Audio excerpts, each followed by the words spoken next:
Hey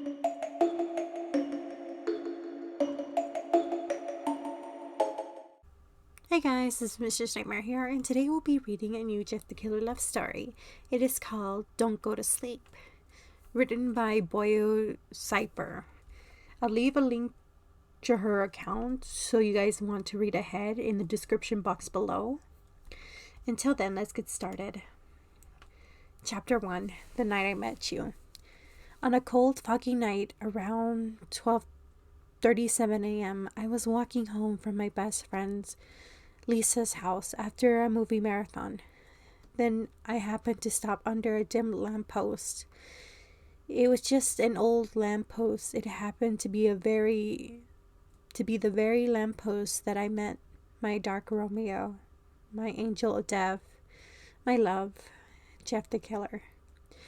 Who knew that a girl like me would have fallen in love with a killer, let alone a killer to fall in love with me in turn?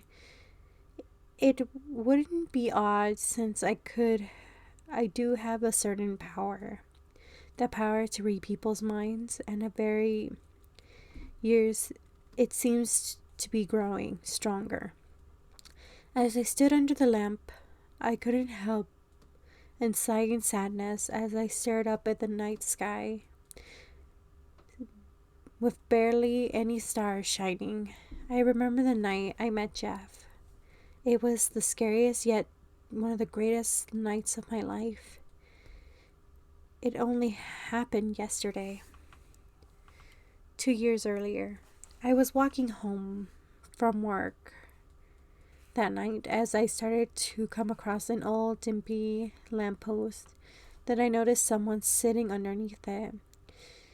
I got closer and I noticed this person was wearing a white hoodie with black pants and black Converse. The hoodie was draped over the person's head, so I couldn't tell if it was a boy or girl. Once I got close enough, the person seemed to be just standing there. I started to hear sniffling sounds coming from the person. I tried to read the person's mind, but I couldn't find anything, so I decided to approach. "Excuse me, are you okay?" I asked as I reached for the shoulder. Once I touched the hoodie, I was all aware of someone pouncing on me. My mouth was covered, a knife held onto my throat. I panicked. I began to realize that I was going to die. But the attacker didn't move. He just seemed to stare into my tear-filled eyes. "Don't go to sleep," he whispered. I seemed so confused as he removed the knife from my throat as I quickly got off me and ran into the dark. I quickly got up and rushed home as fast as I could. When I arrived, I shut the door and locked it, and I rushed up to my bedroom, breathing heavily. Who the hell was that guy? I asked myself in fear. I took out my cell phone and called the cops, but all of a sudden I heard the doorbell ring. I grabbed a wooden baseball bat from underneath my bed and started to make my way downstairs, frightened and worried. Once I reached down the door, my hand was shaking wildly as I opened the door slightly, but I saw no one there. Then I opened the door even more. I had to peek outside, but still there was no one. I sighed in relief once I got back inside. I shut the door and turned around to stare face to face with my attacker. I was about to scream, but he covered my mouth and managed to grab both my hands. "Shut up, or you'll wake the entire town," he told me as he gazed into my eyes. Then I noticed that his eyes were white with black massive rings around them. "Now, you're probably wondering who I am. And what do you want? Are you going to kill me? And blah, blah, blah. First of all, my name is Jeff the Killer. And what do I want, oddly enough, is to see you. And no, I'm not going to kill you. Which is really odd for me, and I don't understand. This is a goddamn feelings, but it is what it is. Now, you're going to have to trust me from now on, cause as for now, I'm stuck to you like glue. Now I'm going to let go of your mouth, and I want you to stay calm and simply tell me what you are. I seemed to be a bit strange. As soon as he let go of my mouth, I didn't scream. I just took a deep breath and began to speak. First of all, that is very odd of you to say considering you're a killer. Secondly, I mean, who am I? I'm not an object. My name is Alex. And finally, why don't you want to kill me? I'm just your average normal girl. I don't know why, but what I want to do is not to question it. I'm just be happy I didn't kill you, he scoffed. I started to think in my head, wow, what a charmer he is. Then I decided to peek into his mind, and I call hear what he was sniffing sounds from earlier. He was crying inside his mind. Also, why I ask what you are, because I can sense you have some sort of strange ability.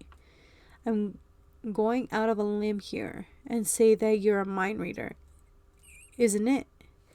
I was shocked by the fact that he figured out my strange ability, which made me wonder, did he have the same power? How do you know that? I muttered as he began to back up a little and turn away from him. Lucky guess, he simply answered.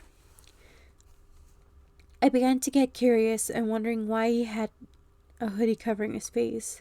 Most likely completely. I didn't want to ask him, but for some reason he could tell what I was thinking and grabbed his hood and lifted down.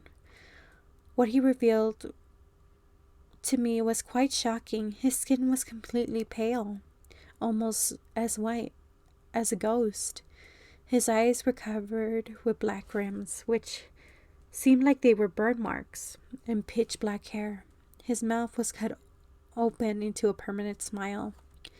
He turned around to face me, and I simply stared. I saw he had this lifeless expression on his face. Scary, isn't it? Or do you think I'm beautiful? He asked.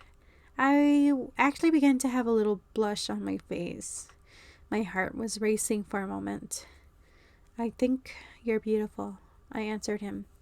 His eyes widened by my answer. It seemed that it had pleased him. Well, I think we're going to get along just great. Now, I'm going to go sleep in your room, or do you have a guest room? My jaw dropped at the moment. Are you serious? Whoa. Hold on a moment. Who said you're going to be living with me? I said, sounding a bit angry. Me, that's who. Jeff answered rudely. Don't you have your own place? Not really, but I don't really want to go back to the place I was originally crashing at. Well, I'm sorry. I can't have my parents finding out that there's a killer living in our house. Oh, come on. I promise I won't do anything and I won't kill anyone. But I managed to keep myself hidden very well.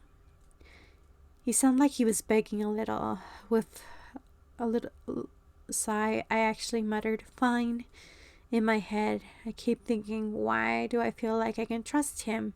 There was something about him that drew me to him.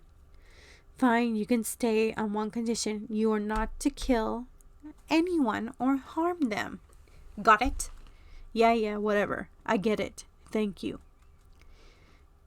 He slightly smiled, which made my heart skip a beat again.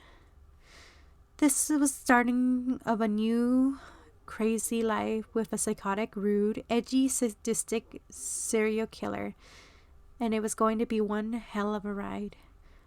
But little did I know that this killer would be the start of something wonderful and also something terrifying. Hey guys, you made it to the end of the episode. I'm glad. Before we get started on the next one, please hit that like button, comment, subscribe to this channel if you guys want more creepypasta fanfictions out there. Also, the link to the story is in the description box below, just for a reminder. And also, there's more creepypasta fanfics on their way, especially for those 18 and up. And another reminder that something big is coming up in this channel. I hope you guys are ready for it. Until then, bye!